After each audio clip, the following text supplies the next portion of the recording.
inda yake a kowace ƙasa a kowane gari. Kada mutane su dinga ɗaukar swimming a cikin swimming pool wai bariki ce ko bariki ko kuma wani gayu ko ba ka da shi.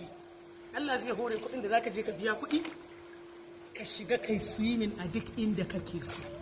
Saboda haka ina kira ga jama'a kasi mummunar fassara akan yau ga Daso tana swimming a ko'ina kasi mummunar fassara. Yawwa harka ce ta motsa jini kuma ba sai waje ɗaya ba, a duk inda yake a kowace ƙasa a kowane gari. Kada mutane su dinga ɗaukar swimming a cikin swimming pool wai bariki ce ko bariki ko kuma wani gayu ko ba ka da shi. Allah zai hore kuɗin da zaka je ka biya kuɗi ka shiga kai swimming a duk inda kake so. Saboda haka ina kira ga jama'a kasi mummunar fassara akan yau ga Daso tana swimming a ko'ina kasi mummunar fassara. Yawwa harka ce ta motsa jini kuma ba sai waje ɗaya ba.